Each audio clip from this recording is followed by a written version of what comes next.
This championship fight is proudly brought to you by Next Gen Constructions. This fight will be contested over 3 5-minute rounds for the Beatdown Flyweight Championship belt.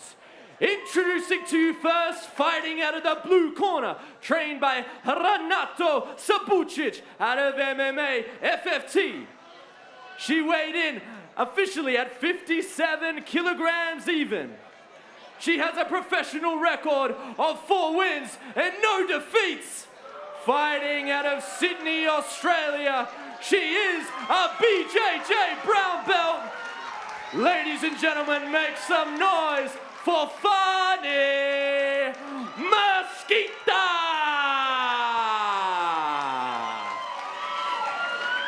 And her opponent, fighting out of the red corner, trained by Simon Carson out of Absolute MMA. She weighed in officially at 57.1 kilograms. She has a professional record of 50. She weighed in last night at 57.1 kilograms. She has a professional record of 7 wins, 3 losses. Fighting out of Melbourne, Australia. Ladies and gentlemen, give her a warm beatdown welcome for Lisa Kyriacou. And your championship level referee, Peter Hickman. Okay, ladies, we went through the rules earlier. Make sure you listen to my command at all times. Defend yourselves all times. For the belt, hook them up. Good luck to you both. Come back ready to fight. Good work. As mentioned, our main event of the evening, the whole card brought to you by Next Gen Construction. Whether you're building a custom home or completing renovations and extensions, Next Gen offers amazing service and great quality throughout. Head to nextgenhomes.com.au to learn more. Hands on top of hands. Kyriacou looking to go. Mesquita, more than willing to oblige her. Drags the leg out, Kyriacou's down. Very, very early in the fight for this to hit the ground, Jaden. They're dry, they're not sweaty yet. Who does this favour? Yeah, I mean, as a general rule, of course, the person on top, you would assume, because the person on bottom is carrying their entire body weight, but it always comes down to who has the more sophisticated grappling in this situation can often favour the person on the bottom if there is a significant skill disparity. If I'm not mistaken, I believe all of Mesquita's submission wins have come by way of a rear strangle. So I won't be surprised if she looks to try and find a way onto the back of Kyriacou. Yeah, it's a really good point because she grapples like a pressure cooker. She puts girls in these positions where they have the choice between staying on the ground and potentially being beaten up or giving up their back, and usually it's the latter. Yeah, and like you mentioned earlier in the night, Jake, sometimes the standard thing you want to do, the standard advice for jiu-jitsu from a half-guard position like this involves you moving your hips out and away from your opponent, and when you're wedged against the side of a cage, can sometimes throw a massive spanner in the works in terms of getting up or countering your opponent. Yeah, obviously giving Kyriacou fits here. It's not how you want to start a championship fight. The pressure from Mesquita, she's got a really good underhook on that side. And we always talk about the underhook, Jaden, but it really can mean the difference between what's going on in these positions and your ability to stay on top. Yeah, well, I mean, fundamentally, if you've been underhooked from bottom half guard, it's going to be almost impossible for you to build up. So you're essentially now pinned with no hope of getting back up. That's exactly what Kyriacou's finding herself in. What we'll often see is the fighter on the bottom scrambling to nullify the free hand, and that's what we're seeing. You can see Kyriacou just reaching out for that arm because with the underhook controlling and the free hand, you're looking at elbows, and that's exactly what Mesquita was smart enough to do. And there it goes again. Big elbows. Even when you hit the hands and the forearms, it hurts. You can crush fingers in there. It looks good on the judges' scorecards as well.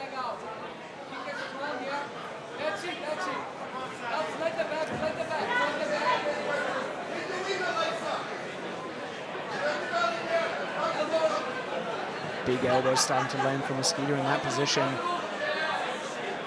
And this just really is It's hard to state how difficult this is. With somebody on top of you, just the conventional wisdom is stay and lose or get up and get absolutely smashed in the process and possibly get your back taken anyway.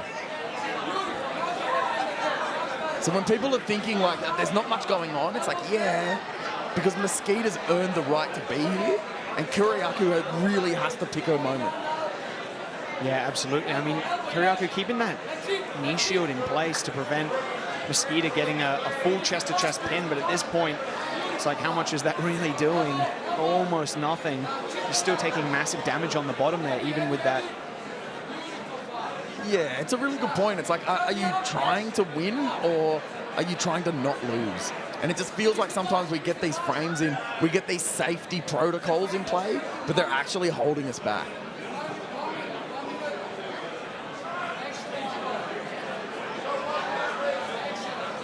And it's definitely what we're saying. The more that she keeps that frame there, Mesquita's just really, she's slamming her hip into it and just driving.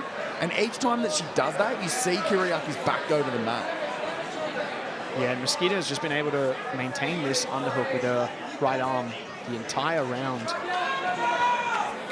Just as I say that, Kyriacou almost managed to recover her underhook. Mesquita managed to dominate it again. She's landing huge elbows. Massive elbows. I would say there's a good chance Mesquita might look to try and pin the arm of Kyriacou here. And those elbows, they look so much worse because Kyriacou's just dying to get her head up, and as soon as she does, an elbow just crushes her head back down onto the mat. It looks almost theatrical. Oh, and this is a theater. Mesquita's the starlet, absolutely taking round one. Taking the fight by the horns. Championship bout, proudly brought to you by Next Gen Construction. Did everything right. Did everything right. Got into a position where she could get her on the cage, got her down, and once she got her down, she stayed down. Next Gen Construction replay, exactly what I said. Dragged the leg out, got her down. And then she sort of just had her way. Everything that she wanted, she kind of got. Chipped away at Kyriacou, so much so that in the second round, when Kyriacou comes out, is she going to be the same fighter? Yeah, props to Kyriacou though. It seems like on the stool she's not too tired, she's not too beat up, and sometimes when you're caught in a really bad spot, the smartest thing to do is just not throw the rest of the fight by absolutely destroying yourself with attempting an overzealous escape or taking a massive risk to try and get out or wearing yourself out. Yeah, to your point, she does not look defeated.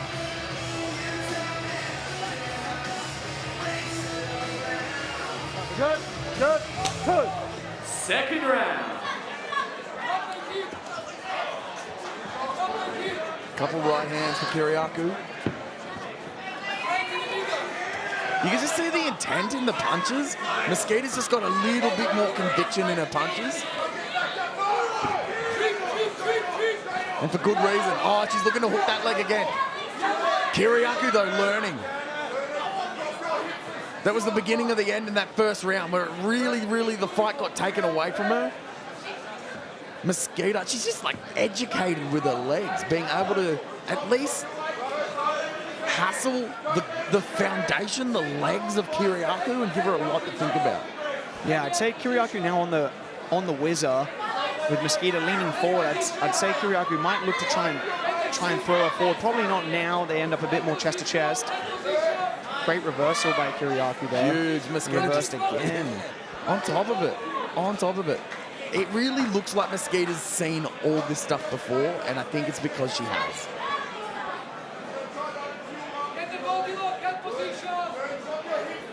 Mesquita's showing Kyriacou stuff that she's not really able to deal with in any meaningful manner. And just the opposite is also true. Mesquita's seen everything that Kyriacou's showing her. Yeah, Mesquita just definitely looking like the more physical fighter at this point.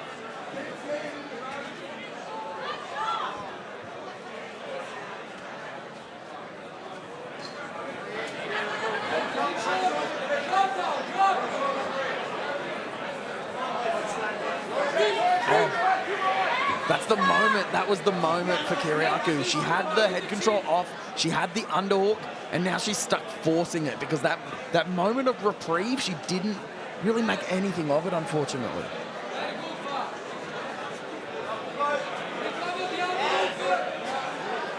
She gets a little bit of a reprieve, and we're not seeing too much happening from there. Depends on what she wants to do with the fight, whether she wants to break or whether she wants to keep grappling. But the truth is, we can't tell because Mesquita just keeps going back to what's working. And I agree with that. I think this is a spectator sport. If we get to the point where we're halfway through round 2, which is exactly where we are, and we're still kind of there, let's try something else. Yeah, absolutely. And I guess there's really no incentive for Mesquita to take a risk when she knows she's dominating the fight on the wall. Kyriacou just having some success with the hands.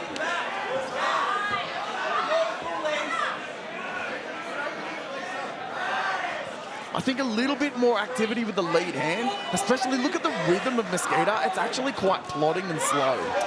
Yeah, I agree with you, Jake. And there we go. Tagged her, but Mesquita is able to get in on a clinch. But you see what I mean? The rhythm of Mesquita is quite predictable, and Kyriacou really had a good tempo going. I think that there was an opportunity there for her to, at least with the frequency of strikes, not so much the volume of strikes, to be able to offset her. I'm talking about offsetting. Kyriacou just launched her. Yeah, well done by Kyriacou. Finally gets that throw. The thing that sucks about some of these throws, though, is that they come from the overhook. So as soon as your opponent goes down, they've got the underhook. She's managed to get on top, though. She's in a guard, which is going to be good for her. And by the looks of it, she's going to even it up to a round apiece.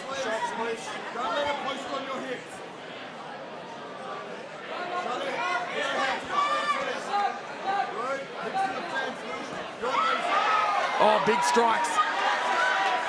What a turnaround. This is exactly where Kyriacou was in round 1 with Mesquita on top of her. Now we're seeing it flipped around. Mesquita, though, trying to put up some form of submission. Yeah, well done by Kyriacou. I think that's the move, to stand up, posture up, and look to really get some body weight behind your shots when you're trying to ground and pound. Oh, I think Kyriacou needs to get on her. She needs to do something. Yes, exactly that. Yeah, I agree, Jake. Just a little bit, especially after the first round, just a little bit too complacent might be the word. Not really in an urgent rush to... Man, it's this third round, it could be the first round again. You just never know. When you get these opportunities, especially when you're a round down, you need to go. 10 seconds. But this is a championship title fight. We need to be trying to win. And that was awesome. She just did exactly what we're talking about. Even though she rushed in, she got it into a spot where she's making the fight happen.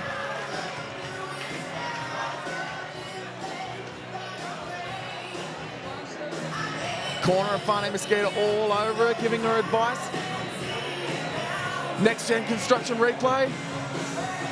Shows the kick, and that's where Kyriacou found a home for the jab. I think the jab's there like at will almost. Big throw, like we said. It does give your opponent the underhook, and Faine Mesquita was able to put her in guard, but Kyriacou manages to make it around. I like this. Beatdown Promotions 12 at the Eatons Hill Hotel. Yet again, the vibe is right. And what I really like is that we're talking about a championship fight. We're around a piece.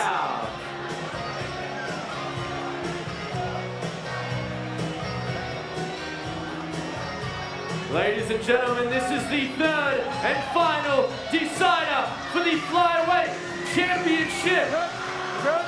Finish it off. Round 3.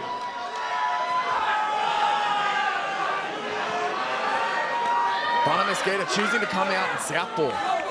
And again, just a little bit more evidence of what I alluded to in the first round. She doesn't seem too comfortable with Kyriacou striking.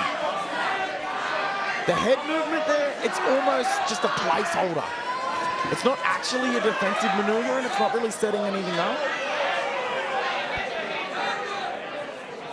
As Kyriacou puts her against the cage.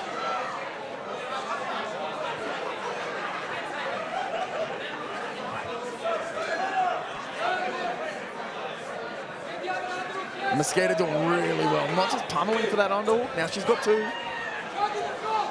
But noticing where Kyriacou is strong is sinking all her weight there. So Kyriacou just has to hold all of her weight. As she's right in front of the commentary booth, the ladies jostle for position.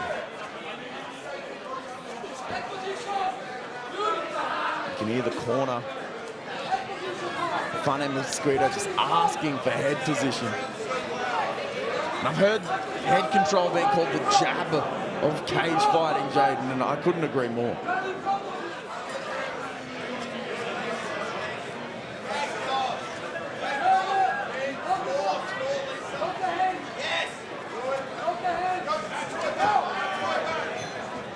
Oh, Kyriacou gets it down. And this is turning into a typical Kyriacou fight. Being able to fan the flames when she needs to, but then also just completely douse them in water. And that's what we're seeing every time she's got Faine Mesquita down. Yeah, this is really Kyriacou's chance. She's returning the favor now with those short elbows. But if I'm Kyriacou, I would definitely be trying to absolutely lay down some punishment and really try and consolidate the round as much as I possibly can.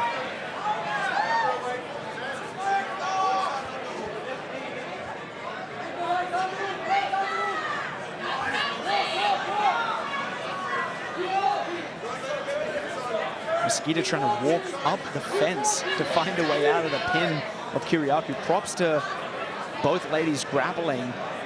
Both of them seem to have a very hard time finding a way out when the other ends up in top position. Yeah, it's a funny one. The cage run will put you in turtle, but a lot of the time in that transition, if they let you roll, they just take you back when you pop up. So is it better? And Kyriacou just showing a little bit more enthusiasm in these strikes. Slamming the head down of Mesquita, and it's a hard one. You either let go of the hand and you get elbowed, or you hold onto it and you get your head slammed into the mat. I'm fine with either. It's great to watch. Yeah, just very small, short elbows by Kyriacou. Not really wanting to give up her good position in her pin. But time's starting to run out. She might look to take a bit more risk with her striking as we head towards the end of this round. And it's so hard, isn't it? 1 minute 30 left. Mesquita's really got her work cut out for her. But it's so easy to say because everything right now, all her will, all her skills, all her ability, that's all well and good. But she's using all of that stuff just to stay in the fight and maintain a position where she isn't just getting completely nailed by these elbows, where she isn't just letting Kyriacou move into mount, give her anything for free. Yeah, I can definitely see some welt developing on the eyebrow of Mesquita there from those short elbows of Kyriacou.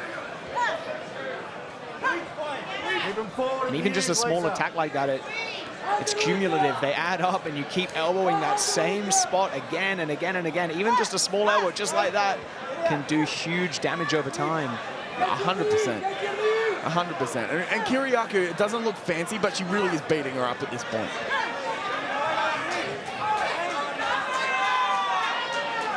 Faine Mesquita just trying to turk the leg and disrupt the base, but Kyriacou just really does not care. You can tweak that leg as much as you want, but she's scoring points and she's going to keep doing it. Eatons Hill, make some noise!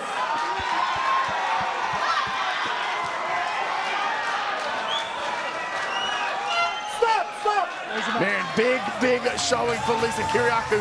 If you looked at that first round, a lot of the time we see that and we kind of think, oh, this thing's going to be one-sided. Not the case at all. Kyriacou loses the first and then just starts storming ahead in the second and the third. Yeah, props to Kyriacou, stayed calm, didn't gas herself out trying to work out of a bad position in the first round, and then was able to pull it all together later in the fight. Next gen construction replay for our main event. It really was just the story of Kyriacou, wasn't it, Jaden? Both girls, when they got on top, they were dominant, and it was almost like a paper, rock, and scissors for a while, just to see who it could be. And it looks like Lisa Kyriacou was the one who got more time on top. As we kick it to the cage for our official decision, judges deliberating as they do, especially when there's a title on the line.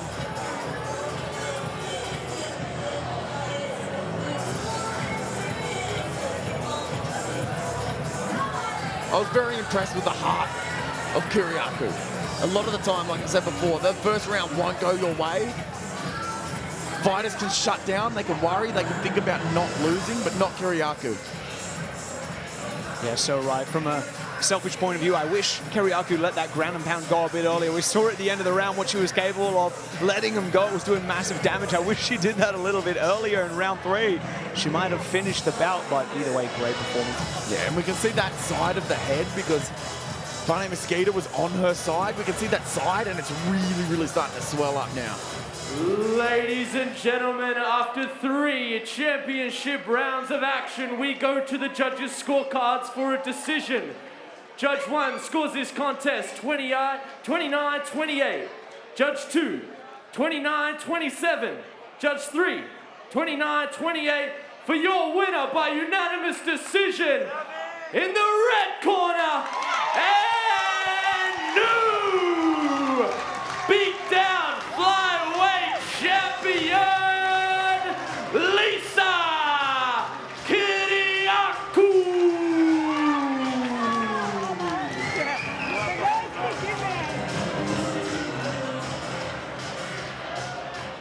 How good does it feel to hear and new? Mate, someone needs to go get me a drink. I need one. It feels very good. Yeah, I worked very hard for this, you know. And, you know, you guys were fighting each other to get in the cage tonight. You were so looking forward to it. Is that the way you expected it to end? I knew she would definitely rush forwards and try to take it to the ground because that's her main thing. She wouldn't want to strike me, or she didn't. So, yeah, I was comfortable in taking her down, just staying on top and landing some cheeky elbows. And where do you go from here? You've got a big crowd in here tonight. Lots of attention on you in this bright arena. Mate, I'm going straight to the bar after this. And with your career, is there anyone that you're chasing? Is there anyone I'm chasing? Yeah, what name are you chasing? Whatever I can get. It took me a year to get a fight. It's so hard to get a fight as a female, especially in Australia. So I'm just grateful for the opportunity. Damo, Beatdown, one of the best shows I've been on. Amazing. Well, congratulations. I'll let you go celebrate. Any last words for people that have come down to support you? I just want to thank, obviously, my coaches, Adele, Sam, my family, my husband, my dog, Juno. I just love everyone, my brother, Sophia. Yeah, the list goes on. Good luck, and good luck for the rest of your career as well. So much.